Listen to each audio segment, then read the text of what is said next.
कल जो पैराग्राफ हुआ था अंत में वो कंप्लीट नहीं हो पाया था। थोड़ा हुआ था, थोड़ा बाकी था। तो पहले तो पैराग्राफ पढ़ेंगे और जहां तक हुआ उसके बाद उससे आगे कंटिन्यू करेंगे।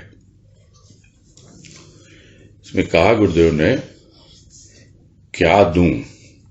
मैं अकिंचन हूं, असहाय हूं, अनाथ हूं, अपराधी हूं, अबोध हूं, अज्ञानी हूं, अधम हूं, अनाधिकारी हूं, अपात्र हूं, अल्पज्ञ हूं, अपंग हूं, अचेष्ट हूं, अविश्वासी हूं, किंतु तेरा हूं। यह भक्त कहता है। ज्ञानी कहता है, मैं असंग हूं, अभेद हूं, अभय हूं, अमर हूं, अविनाशी हूं, अचिंत्य हूं, असीम हूं, अनंत हूं, अभंग हूं, अखंड हूं, अजर हूं, अपौरुषेय हूं, अनुपम हूं, मुझमें तुझमें अंतर कहां? फिर क्या दूं? आर्त कहता है, मैं स्वयं कष्ट में पड़ा हूं, तुम्हें क्या दूं? जिज्ञासु कहता है, मैं समझ ही नहीं पाता कि तुम्हें क्या दूं। मैं तो जिज्ञासु हूं। अर्थार्थी कहता है, अर्थ के लिए तुम्हें पुकारता हूं, मुझे अर्थ दो, मैं तुम्हें क्या दूं। भाव योगी कहता है, ले ले जो तुझे पसंद हो। अब कहना क्या और सुनना क्या? देने वाला ही महान, तैने दिया और मैंने लिया, यह तेरा मेरा चिर शाश्वत संपर्क है। यदि मुझे भी महान में सम्मिलित करना है तो दिल खोल कर ले, यहां तेरे सिवा और कुछ न मिलेगा। ले ले तेरा दिया रूप, रंग, भाव, अभाव की चिंता न रहे, इह लोक की परलोक की। यह कहकर भी संतुष्ट न हुआ भाव योगी। और यही भाव लिया गया था कि भक्त क्या क्या कहता है। जो जो विशेषण होते हैं कि मैं कुछ नहीं हूं, मैं तो अकिंचन हूं, मेरे से कुछ नहीं होता, मैं तो असहाय हूं, तुम ही तो मेरे नाथ हो, मैं तो अनाथ हूं, तो क्या दूं मैं तुमको? मैंने तो पता नहीं कितने पाप किए हैं, कितने अपराध किए हैं, मैं क्या देने की योग्यता रखता हूं? मुझे कुछ पता ही नहीं, अबोध हूं, अज्ञानी हूं, न जाने किन किन चीजों में उलझा हुआ हूं, अपराधी हूं, अधम हूं, और मुझे तो कोई अधिकार ही नहीं है देने का, क्योंकि मैं कोई पात्र हूं ही नहीं। अजय झुंझुनवाला ने हैंड रेस किया है। क्लियर नहीं आ रही आवाज। आवाज कट कट जा रही है, एकदम क्लियर समझ में नहीं आ रही। चलो मैं दोबारा लगाता हूं इसको। लगाई दोबारा तो। हाँ, तो पैराग्राफ तो रिपीट हो ही गया था और हम ये समझने की कोशिश कर रहे थे इस पैराग्राफ के द्वारा कि भक्त क्या कहता है कि मेरे को तो किसी भी बात का कोई अधिकार ही नहीं है, मैं तो कुछ कर ही नहीं पाता हूं, मैं चल ही नहीं पाता हूं, मेरे से कोई चेष्टा ही नहीं होती, मैं विश्वास करता भी हूं तो बहुत जल्दी मेरा विश्वास डगमगा जाता है, किंतु मुझे पता है कि मैं तेरा हूं। मैं तेरा हूं, यह अपने आप में पर्याप्त है। बाकी कुछ हूं या नहीं हूं, कुछ देने की योग्यता रखता हूं या नहीं रखता हूं, यह भक्त की सोच और समझ होती है। और ज्ञानी जो उस अवस्था को उपलब्ध हो चुका है जहां उसे पता लग गया कि जो मैं हूं वही पूरा सृष्टि में व्याप्त वो परमात्मा है, जो मेरे जीवन में संत के रूप में आया है, सदगुरु के रूप में आया है, और वो यह अनुभव कर चुका होता है कि तुझमें और मुझमें कोई अंतर है नहीं, तो फिर देने का प्रश्न कैसे उठता है? क्योंकि दिया तो उसे ही जाता है जिसके साथ में कोई दूरी हो या कोई किसी से अलग हो, तो मैं असंग हूं, यानी मैं असंग हूं, कुछ भी नहीं हूं, सब कुछ से अलग हूं मैं बिल्कुल। और इसमें सब ज्ञान की विशेषताएं बताई हैं कि अभेद हूं, कोई भी भेद मुझसे बचा हुआ नहीं है, कोई मुझे चीर नहीं सकता, फाड़ नहीं सकता, क्योंकि ये आत्मा के सारे रूप हैं। और जिसको आत्मज्ञान हो गया और आत्मा में जिसने परमात्मा की अनुभूति कर ली, द्वैत से अद्वैत की स्थिति में पहुंच गया, जिसे ज्ञान हो गया, वही ये सब बातें कह पाता है कि मैं अभय हूं, अमर हूं, अविनाशी हूं। सुनते तो सब हैं, और वो परमात्मा के लिए कहते हैं, अपने आप के लिए नहीं कहते हैं।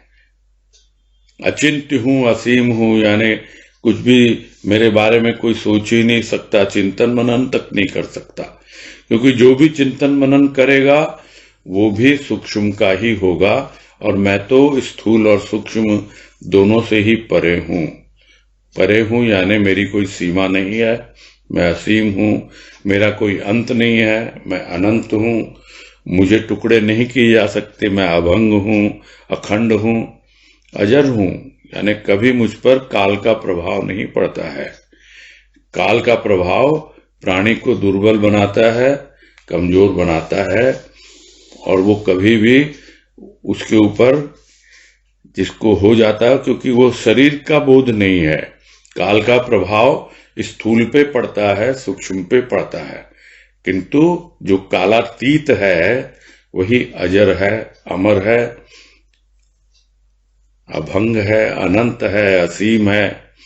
अपरुषेय हूं, यानी उसको ही समझे कि पुरुषार्थ के द्वारा उसको पाया जा सकता है, नहीं।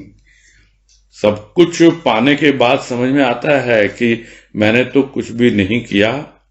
अनुपम हूं, यानी कोई उपमा मेरी नहीं दी जा सकती है, और तुझमें मुझ में अंतर है ही नहीं कोई, तो देने का प्रश्न कहां उठता है।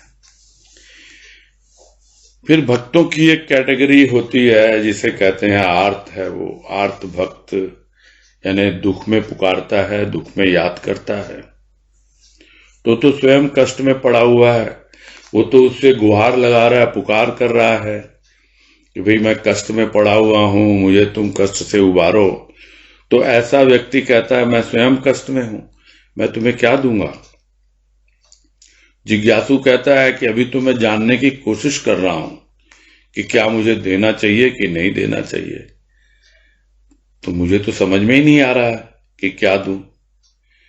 और जो अर्थार्थी है, रुपये पैसे के लिए उसकी भक्ति कर रहा है, वो तो यही कह रहा है कि मैं तो तुम्हें जब भी याद करता हूं, पुकारता हूं, वो तो अर्थ के लिए, रुपये पैसे के लिए, मैं पहले से ही अभाव में झूल रहा हूं, मुझे हमेशा रुपये पैसे की कमी लगी रहती है, और इसी के लिए मैं तुम्हारी भक्ति करता हूं। तो तुम मुझसे क्या अपेक्षा करते हो, मैं तुम्हें क्या दूं, मैं दे ही नहीं सकता, मेरा काम तो तुमसे लेना है। अब भावयोगी की बातें बता रहे हैं, और जो उनका अपना अनुभव गुरुदेव का, जिन्हें हम कहते हैं कि वो भावयोगी संत हैं, तो वो क्या कह रहे हैं कि ले लो, यानी अपने इष्ट को कहता है भावयोगी, जो भी तुम्हें पसंद हो वो तुम ले लो। क्यों? क्योंकि सब कुछ तो तुम्हारा ही दिया हुआ है।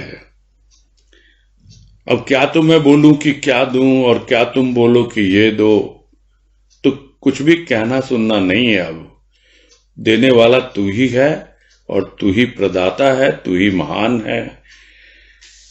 तूने दिया और मैंने लिया, तो यही तो तुम्हारा और मेरा हमेशा हमेशा से संपर्क बना हुआ है। तुम्हारे और मेरे बीच में यही एक रिश्ता अभी भी कायम है कि तुम देते हो और मैं लेता हूं। और मैं अगर देता हूं तो किसे देता हूं? क्या तुम्हें देता हूं? पता नहीं। जहां कहीं भी अर्पित होना होता है, किसी न किसी रूप में तुम्हारे चरणों तक पहुंच ही जाता है। यदि मुझे भी महान में सम्मिलित करना है तुमको, यदि तुम्हें मुझे अपनी ओर खींचना है, अपने ही बराबर स्थापित करना है, बैठाना है अपनी ही गोद में और अपने में समा लेना है, तो ले ले, दिल खोल कर ले ले, जो समझ में आए तेरे। यहां कुछ भी नहीं है, बिल्कुल खुला खाता है एकदम, और तुम्हें पूरा ऑथराइजेशन है और तुम्हारे हाथ में ही है सब कुछ। जो मन में आए ले ले, और ले ले कर मुझे कर दे खाली, बस मुझे और कोई मतलब नहीं है। जो भी है दिल खोल कर ले, और लेते लेते तुझे यही पता लगेगा कि यहां पर बस तेरे सिवा कोई और है ही नहीं। तो ये पंक्तियां भजन की तो कितनी बार आ चुकी हैं कि ले ले कर मुझे कर दिया खाली, रह गया बस तेरा हाथ। ये जो तेरा वरद हस्त है, यह मेरे मस्तक पर हमेशा रहता है, और मेरे दिल में तेरे सिवा कोई और रहता नहीं है।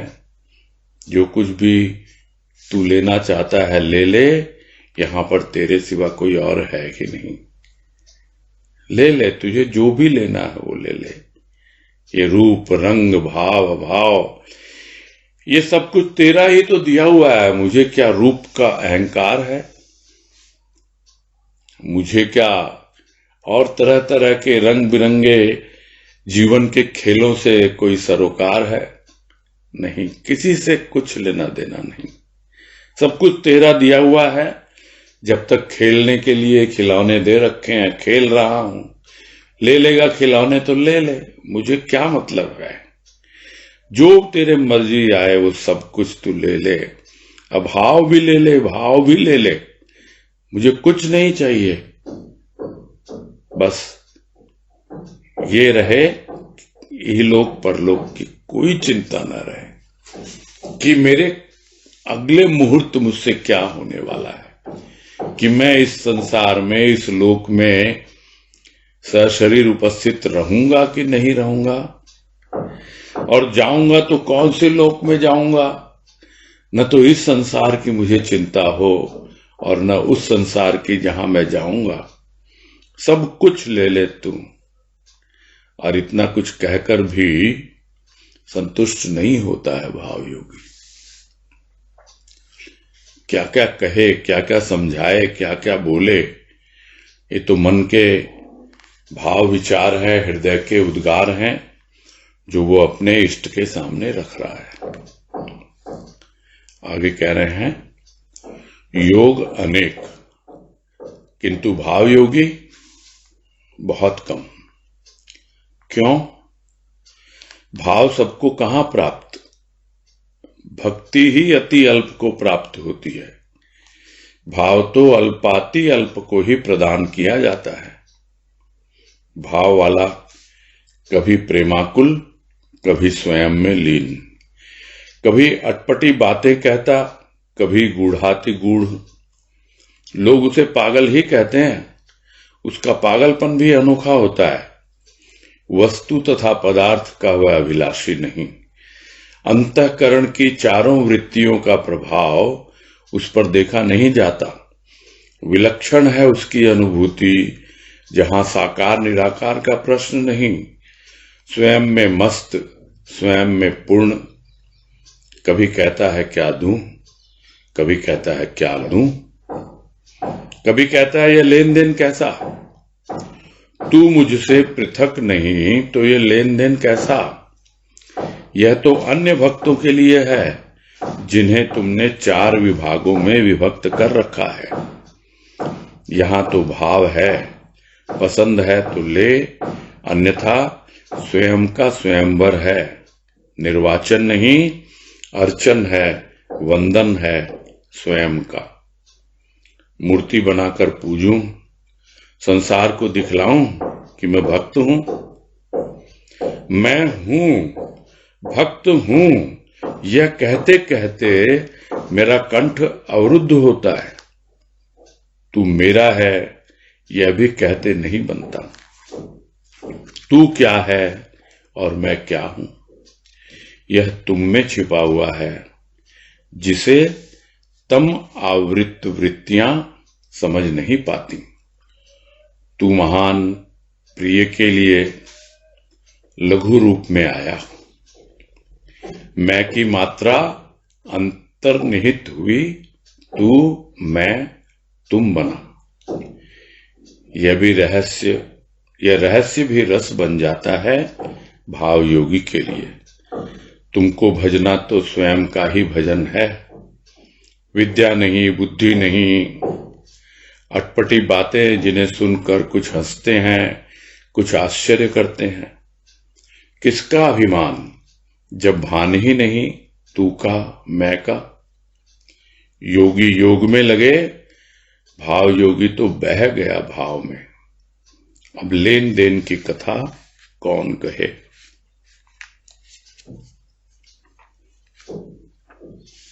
काफी लंबा पैराग्राफ है,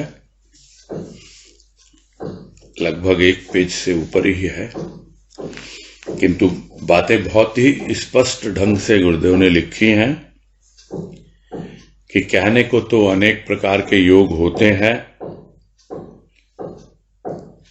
भक्ति योग, प्रेम योग, कर्म योग, ज्ञान योग, लय योग, न जाने कितने प्रकार के योग होते हैं, किंतु भाव योग अपनाने वाले और भाव योगी बनने वाले कितने हैं? बहुत कम है। इसका कारण क्या है? इसका कारण इतना ही है कि भाव बहुत कम लोगों को उपलब्ध होता है, प्राप्त नहीं होता जल्दी से।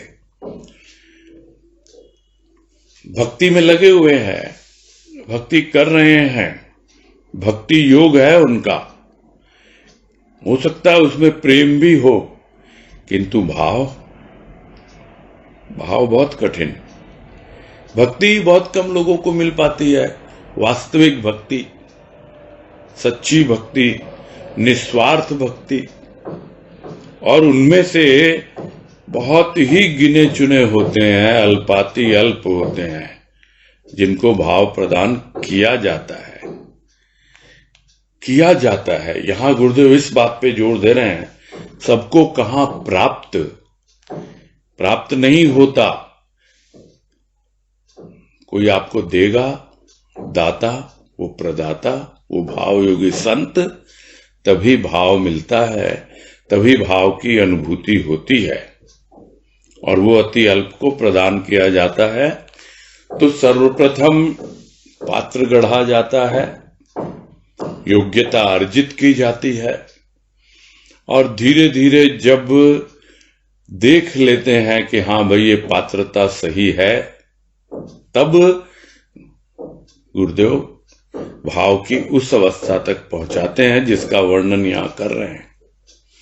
और इसको उदाहरण देके समझाया भी करते थे गुरुदेव कि जिस तरह से सिंघनी का दूध जो है वो सोने के पात्र में ही टिकता है, तो इसलिए पहले मैं पात्र गढ़ता हूं, उसके बाद ही जब उसकी योग्यता बन जाती है, पात्रता बन जाती है, तब उसे भाव प्रदान किया जाता है। यही यहां कह रहे हैं कि भाव तो अल्पाति अल्प को ही प्रदान किया जाता है, और जो है भाव वाले, जो भाव में जीते हैं, तो कभी वो प्रेमाकुल देखा गया और कभी स्वयं में लीन।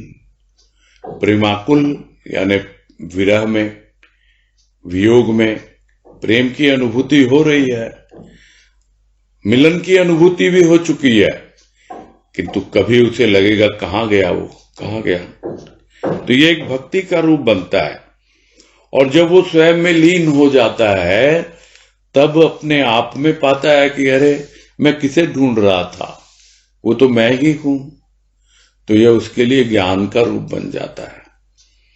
यानी भाव में कभी वो भक्ति में मगन होता है और कभी स्वयं में लीन होके ज्ञान में उपलब्ध हो जाता है, अपने आप को पाता है। यहां इस भाव ने मुझे वहां तक पहुंचा दिया।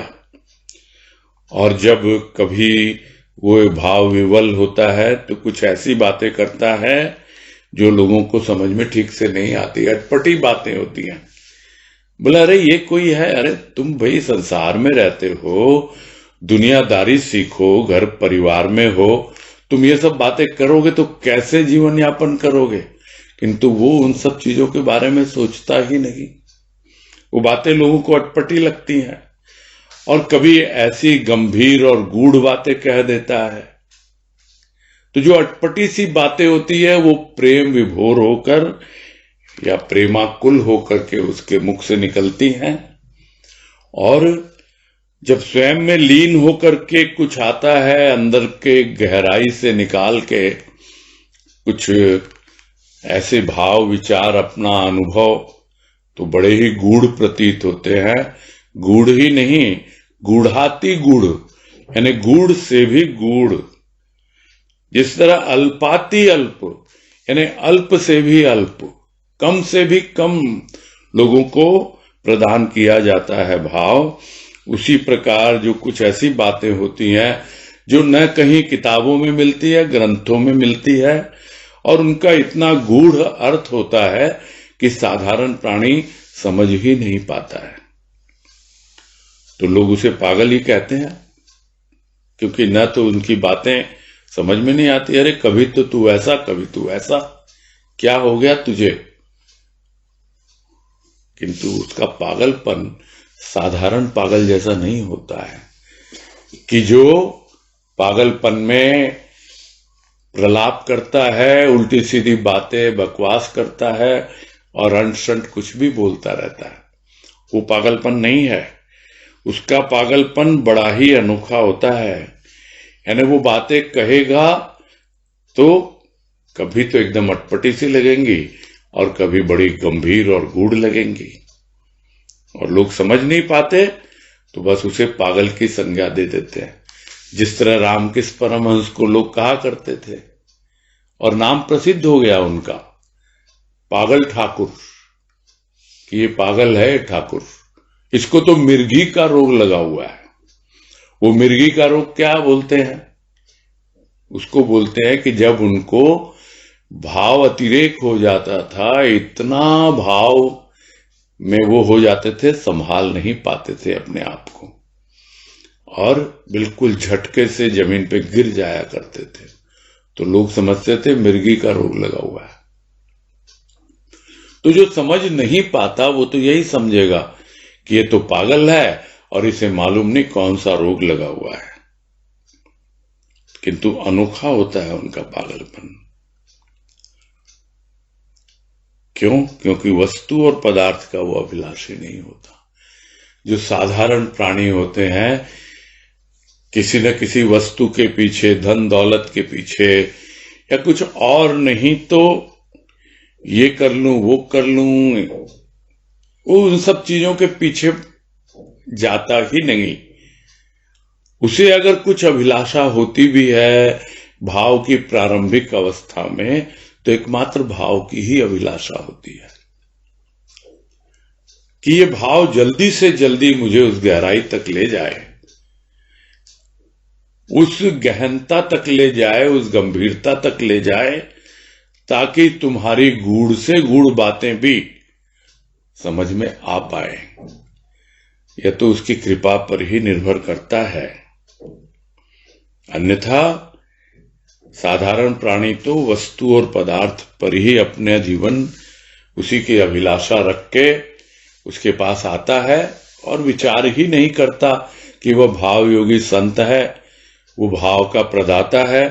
किंतु स्पष्ट कह रहे हैं कि भाव जो है अल्पाति अल्प को ही प्रदान किया जाता है, इसलिए उसके लिए बहुत, क्या कहा जाए, प्रतीक्षा भी करनी होती है, धैर्य भी रखना होता है, और साथ ही साथ हिम्मत नहीं हारनी।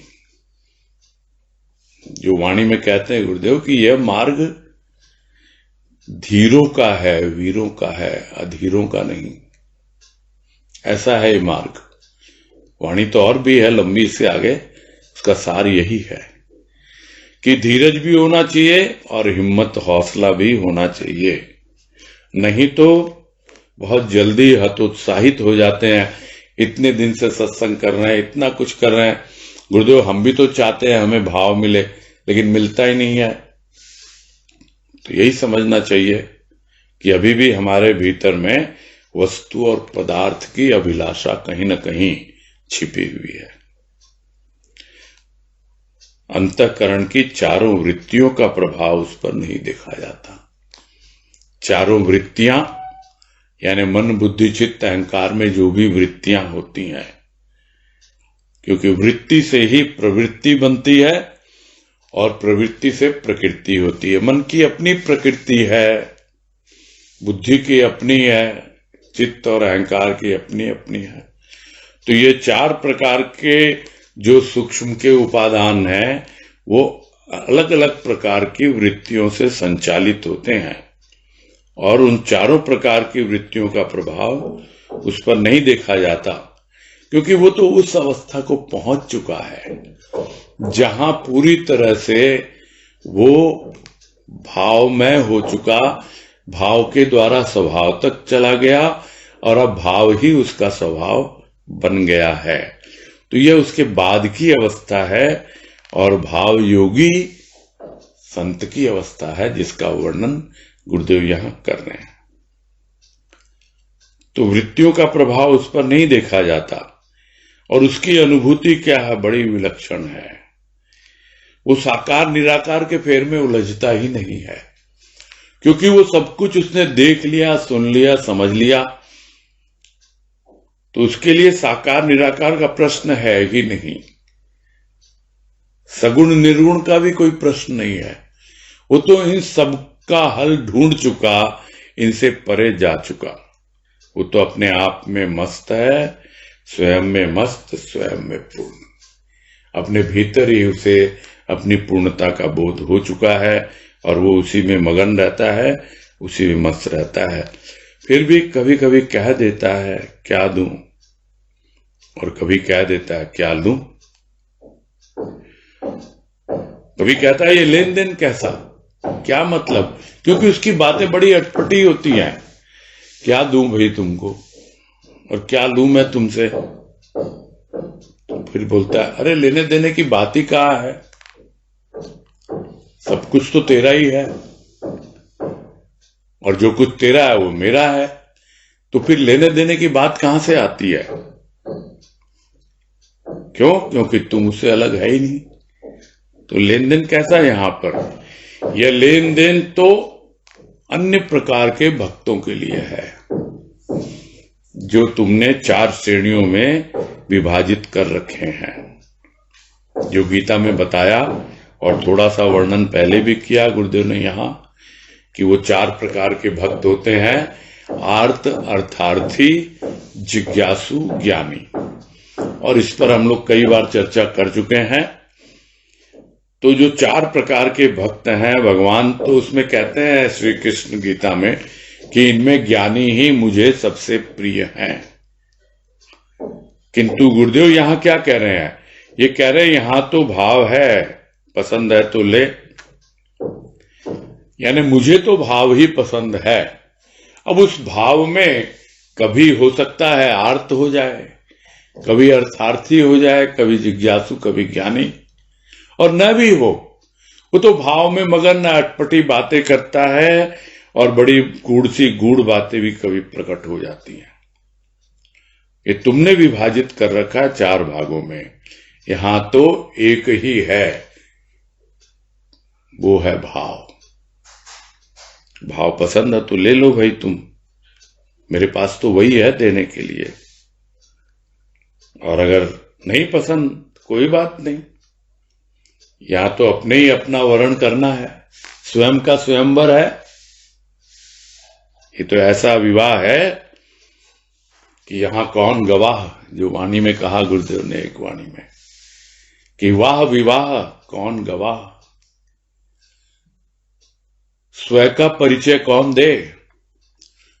कौन दे किसी को परिचय कि यह ऐसा विवाह हो गया, स्वयं का स्वयं से वर्ण हो गया, स्वयं से स्वयंवर है ये, किसी और से नहीं है। देना है तो दे, लेना है तो ले, लेन देन कुछ है ही नहीं। यदि फिर भी है तो यहां तो भाव ही भाव है, उसके अलावा कुछ और है ही नहीं। यहां कोई निर्वाचन नहीं है कि चुन चुन के ले भाई, ये लेना है कि ये लेना है। और यहां जो भी है वो तो अर्चन है, वंदन है। खुद की वंदना है, खुद की अर्चना है, प्रार्थना है, उपासना है। जो भी कहें खुद की ही है, स्वयं की ही है। तो लोग उसे निराकार कह देंगे, किंतु यहां तो निराकार साकार का प्रश्न ही नहीं।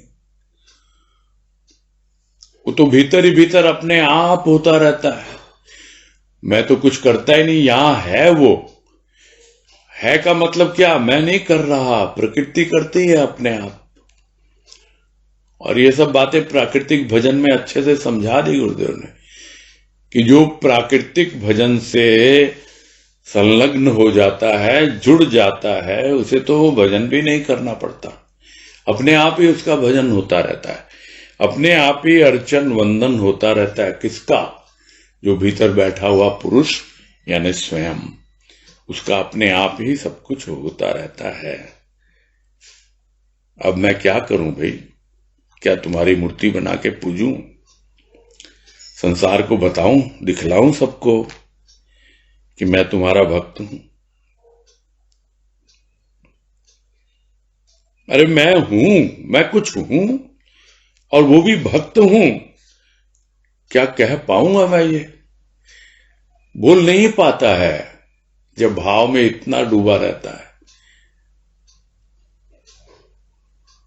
कंठ अवरुद्ध हो गया, वाणी मौन हो गई, कुछ स्वर मुख से निकल ही नहीं रहे, बातें निकल ही नहीं रही, कुछ भी कहा नहीं जाता है। यह भी नहीं कहा जाता कि तू मेरा है, क्योंकि ये तो न जाने बहुत पहले ही कह दिया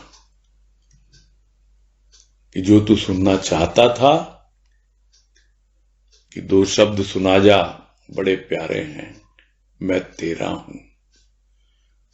तो मैं तेरा हूं और तू मेरा है।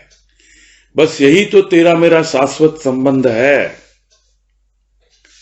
कि मैंने लिया और तूने दिया। क्या दिया, क्या लिया, इसका हिसाब कोई रखता थोड़े ही है। बस मैं तो तुम्हारी पूजा अर्चना आराधना में लगा रहता हूं। जो कोई और नहीं, मेरे भीतर बैठा हुआ मेरा आत्मदेव, वो स्वयं ही है। तो तू मेरा कहता मेरा है, यह भी क्या कोई कहने की बात है क्या? और क्या ये भी कोई कहने की बात है, तू क्या है मैं क्या हूं? अरे इसको समझना है तो यह जो शब्द है तुम, उसी में छिपा हुआ है। किंतु जिनकी वृत्तियां पूरी तरह तम से घिरी हुई हैं, अंधेरे में है, तमोगुण से आच्छादित है, वो समझ नहीं पाते। जिसे तम आवृत वृत्तियां समझ नहीं पाती, उन वृत्तियों में जो खेलेगा वो समझ ही नहीं पाएगा कि तुम कौन हो और मैं कौन हूं। तू तो इतना महान है कि अपने प्रिय संतान के लिए तू लघु रूप में आ गया। लघु रूप कैसे? कि मैं की मात्रा अंतर्निहित कर दी। ये मैं के ऊपर जो दो मात्राएं लगी हुई थी और एक बिंदी लगी हुई थी, वो अंतर्निहित हो गई और तू मैं दोनों मिल गए। भजन की फिर लाइनें याद आ रही है कि हम मगर मैं से उठ तू से जुड़ गए होते, तू और मैं मिलके बस तुम ही बन गए होते। तो कैसे नहीं जुड़ते, ये यहां पे बता रहे हैं कि उसमें दो मात्राएं ऊपर लगी हुई है, बिंदी लगी हुई है। तो यह रूप है मैं का। और इसको साधारण भाषा में समझना हो तो यह जो म है, म अक्षर, उसके ऊपर 2 सींग लगे हुए हैं। वो उस भैंसे की तरह है जिसको कुछ समझ में नहीं आता, और रहा सहा उसके ऊपर में लोग टीका लगा देते हैं, बिंदी लगा देते हैं। तो 2 तो सींग उगे हुए हैं और एक बिंदी लगी हुई है। ये हाल है इस अहंकार के, इस झूठी मैं के। किंतु तुम आते हो इतना लघु रूप धारण करके, तुमसे तुम तू बन जाते हो, फिर छोटी मात्रा लग जाती है, तू रह जाते हो, और मेरी मैं को बिल्कुल सब कुछ साफ कर दिए। अब उस अहंकार में कोई सींग नहीं, अब वो मैं शुद्ध मैं है। दोनों मिलकर ही तुम बन गए। तो यह रहस्य जो है, जब इसको अनुभव करता है प्राणी, तो यह रहस्य भी रस बन जाता है उस भाव प्रेमी के लिए, भाव योगी के लिए। और वो अनुभव कर पाता है कि किसको भज रहा हूं मैं तो स्वयं को ही भज रहा हूं। और यह भजन क्या है जहां पर न विद्या है न बुद्धि है, बस कुछ अटपटी सी बातें हैं जिन्हें सुनकर या तो लोग समझ नहीं पाते तो आश्चर्य करते हैं, और या फिर समझकर नासमझ बनते हैं, हंसते हैं कि ये कोई नई बात थोड़ी ही है। सब कुछ तो सुना सुनाया है, कोई नई बात क्या है इसमें। किंतु भाव योगी जानता है कि उसके पास कोई विद्या नहीं, बुद्धि नहीं, बस अगर कुछ है तो प्रभु का दिया हुआ भाव है। किसी का भी अभिमान नहीं।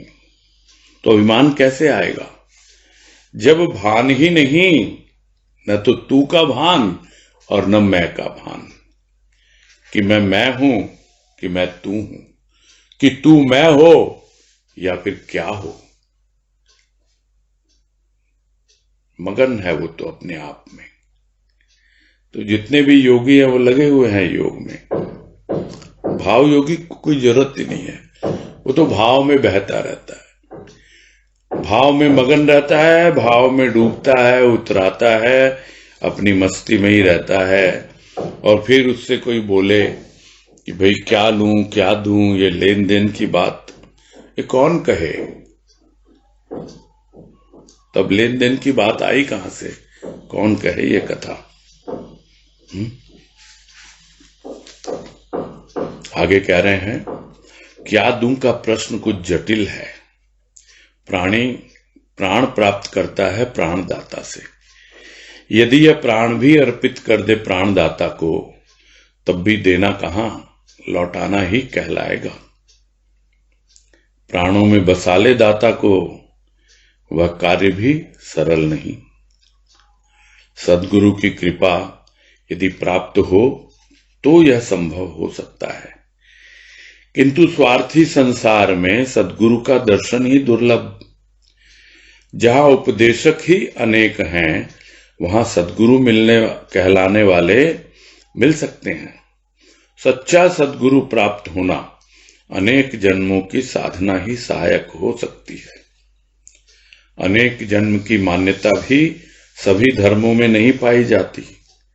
धर्मों में पाई जाती हो या न पाई जाती हो, किंतु यह तो सभी धर्मों में पाया जाता है कि तुम्हें क्या दूं। कहना तो सरल है, किंतु देना तो कष्टकर प्रतीत होता है। खून देना तो सरल नहीं, नाखून देना भी मनुष्य नहीं चाहता, चाहता है लेना, जिसके लिए अनेक प्रार्थनाएं मनुष्य ने रच रखी हैं। लेना प्रिय है, किंतु देना तो अप्रिय ही नहीं, चाहता ही नहीं। जिसे न चाहे फिर देने का प्रश्न ही कहां रहता है। रहता है लेना, जिसे वह जीवन भर दोहराता रहता है मधुर शब्दों में। प्रशंसा सुनाकर मनुष्य मनुष्य से कुछ प्राप्त करने की आशा करता है, और इसी आशा से प्रेरित होकर मनुष्य केवल लेने के ही गीत गाते रहता है, देने के नहीं। देने में गीतों की आवश्यकता ही कहां, किंतु देना तो वह चाहता ही नहीं। और बहुत ही स्पष्ट ढंग से गुरुदेव ने यहां समझाया है, जो बातें चल रही हैं उनको बड़े विस्तार से समझाया है कि कहने को तो यह प्रश्न थोड़ा जटिल है, क्या दूं, किंतु देने को क्या है। अरे प्राणी, तुम प्राण लेके आए हो, किसने दिए हैं ये प्राण? ये प्राण भी तो प्राणदाता ने ही दिए है ना। तो यदि प्राण भी तुम उसको अर्पित कर दो, उस प्राणदाता को, तब भी क्या ये देना कहलाएगा? यह तो लौटाना कहलाएगा। यह तो ऋण से उऋण होना है। यह ऋण के रूप में मिला है मानव जीवन प्राणी को, और जब प्राण लौटाएगा वो हिसाब मांगेगा कि तुमने अपना जीवन सफल किया कि नहीं किया। तुम लौटाने तो आए हो प्राण, लेकिन नहीं, तुमने जीवन सफल नहीं किया। अभी मैं तुम्हारे प्राणों को अपने प्राणों में नहीं समा सकता। तो यदि लौटा भी दे तो भी क्या, वो लेगा उसको, उसकी मर्जी है, वो हिसाब किताब मांगेगा। तो अर्पित कर भी दे प्राणदाता को, तो वो देना हुआ क्या? वो तो लौटाना हुआ। और प्राणों में बसा ले प्राणदाता को, तो यह भी कोई सरल कार्य नहीं है। कैसे बसाए, किस रूप में बसाए, अभी तो समझ में ही नहीं आता कि कौन से प्राणों की बात होती है, क्या प्राण है। तो ये सब बातें बहुत बार हम लोग कर चुके हैं, अलग अलग लेखों के संदर्भ में भी, उसके अलावा भी, उदाहरण स्वरूप भी। तो उसका जो भी रूप है, भाव ही वह साधन है, भाव ही उसका सूक्ष्म रूप है। तो कम से कम हम प्राणों में उसका वो सूक्ष्माति सूक्ष्म रूप पहुंचा दें, वो भाव का एक ऐसा रूप जो वहां पहुंचकर प्राणों को तृप्ति मिले, लगे कि हां भाई प्राणों में बस गया रे।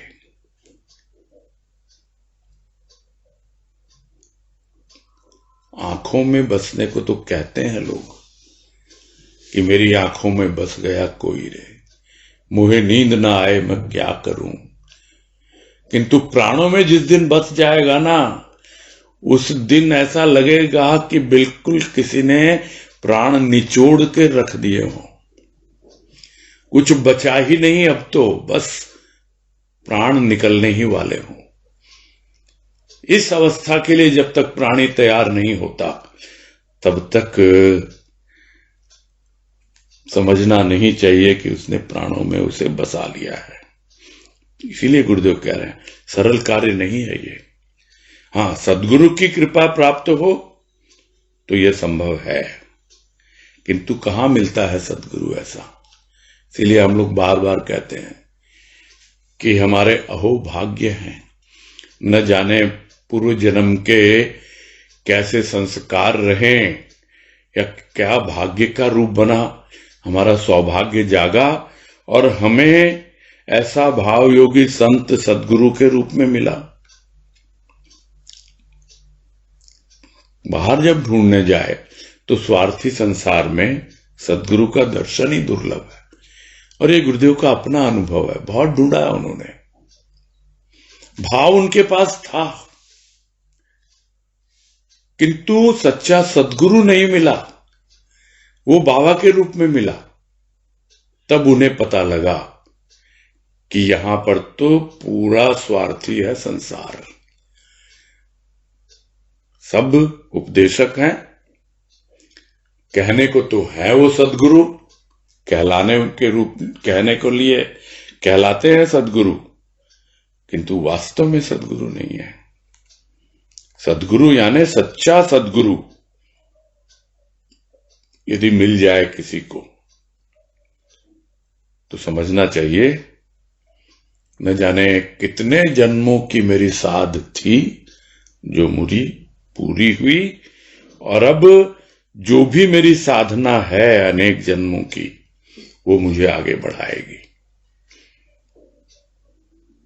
अब बहुत से धर्मों में तो मान्यता ही नहीं है अनेक जन्मों के, और विशेषकर जो बहुत प्रचलित धर्म है,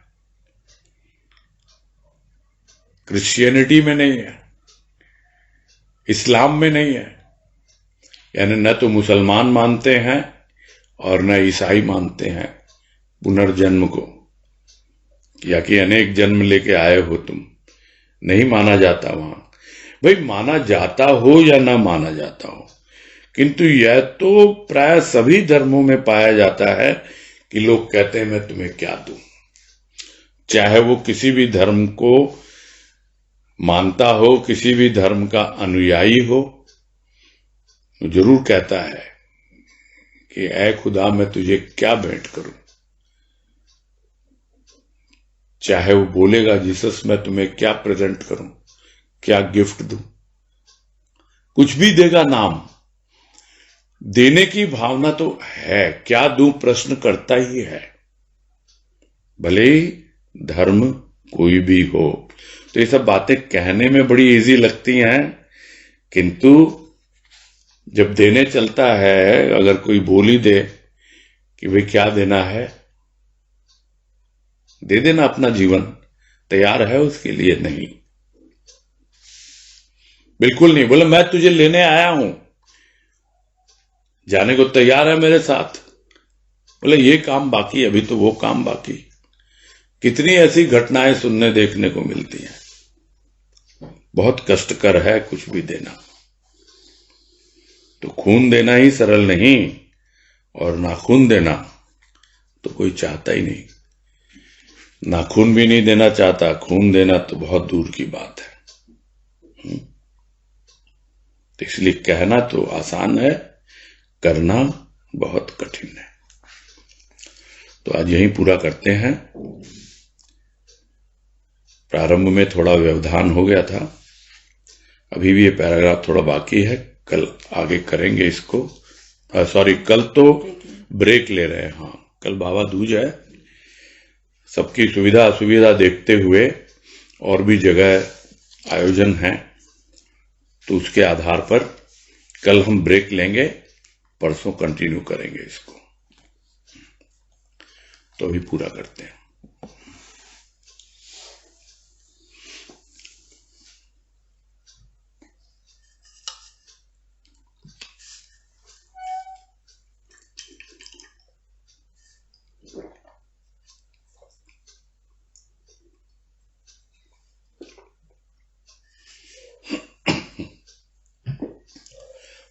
पूनम अग्रवाल।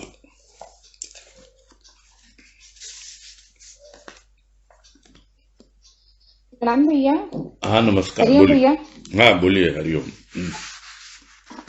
भैया ये जो शुरू में थर्ड पैराग्राफ था ना, क्या दूं का, ख्याति खा जाती है मनुष्य के हृदय को। हाँ, उसमें ना इसमें आपने ऐसे पढ़ा था कि ख्याति खा जाती है मनुष्य के हृदय की निर्मलता को, उदारता को और शिथिलता को, पर मेरी बुक में तो विशालता लिखी हुई है। तो ये मतलब अलग अलग कैसे समझ नहीं आ रहा भैया। ये प्रिंटिंग मिस्टेक हो सकती है। मेरे सामने जो बुक है वो बाद का एडिशन है। ये है जुलाई 2003 का एडिशन है। अच्छा, ओरिजिनली ये बुक जो पब्लिश हुई थी, ये हुई थी मेरे हिसाब से 1970 के आसपास। 68 दिया है भैया, फर्स्ट पुस्तक का संस्करण 68 में हुआ है। 1968 में, वही मैंने कहा ना, 70 के आसपास पब्लिश हुई थी। हाँ, तो 68 में पब्लिश हुई है ये, है ना। हाँ, ये पहला प्रथम संस्करण। तो ये जब दोबारा हाँ। प्रिंट की गई है, दोबारा तिबारा कब की, यहाँ लिखा है चतुर्थ संस्करण, यानी चौथा है हाँ, ये। मेरे पास थर्ड है। मेरे पास थर्ड है भैया, हम्म, मेरे पास तृतीय संस्करण है।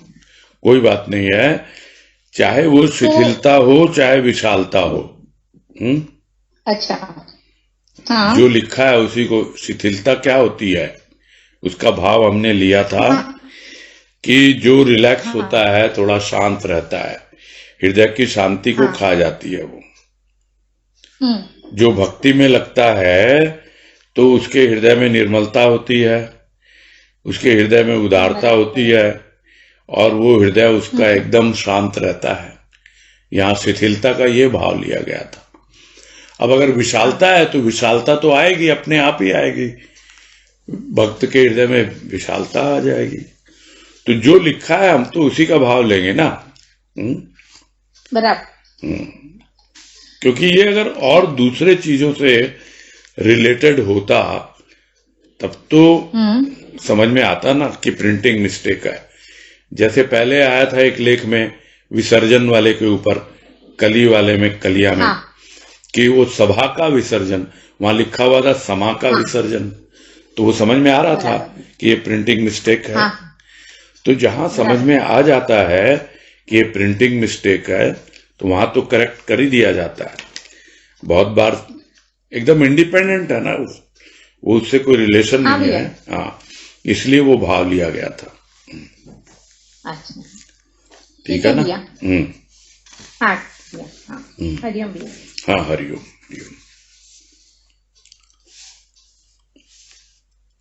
हरिओम। तनुश्री शर्मा।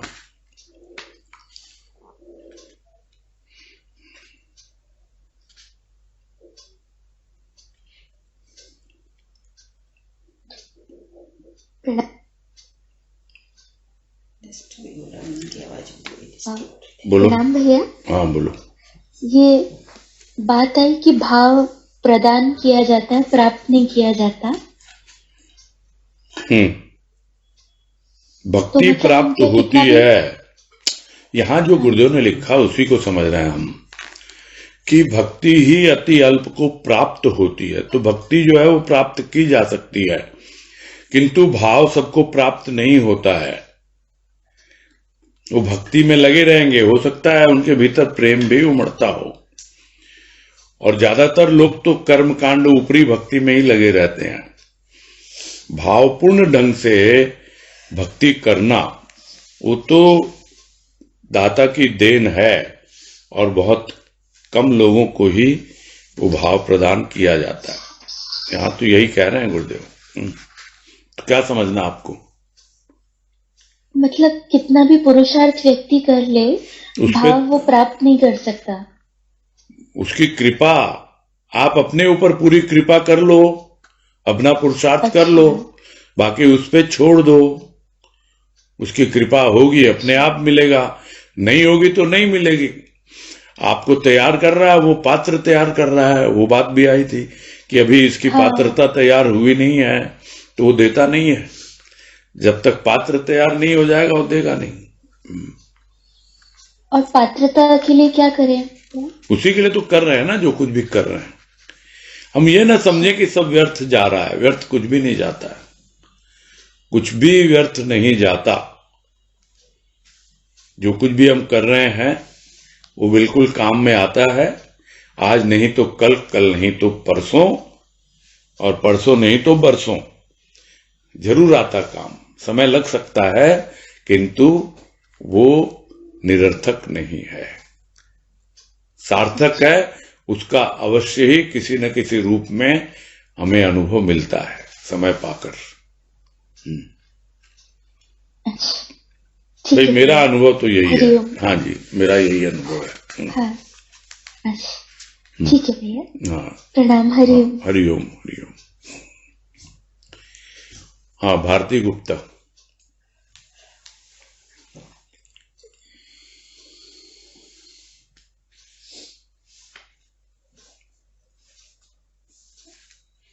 ये वो नहीं है ना ग्वालियर वाली, कोई और है।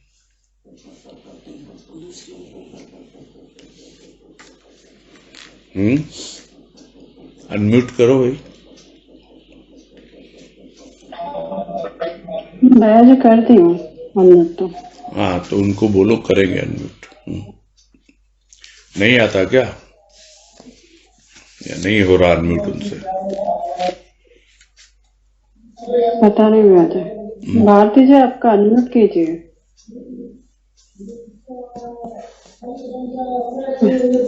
नहीं हो पा रहा है शायद भैया जी। कोई बात नहीं, अब हुआ है अभी unmute। हुआ, अभी हुआ है भैया। हाँ हाँ हाँ, बोलिए बोलिए भारती जी।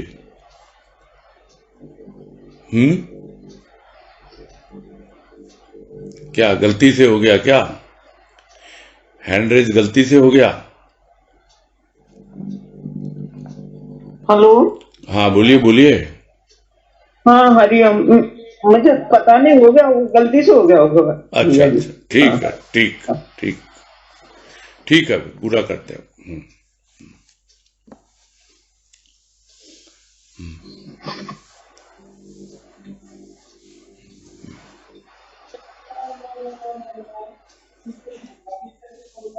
ठीक है भैया जी। हरिओम भैया जी। हाँ हरिओम, सबको हरिओम हरिओम।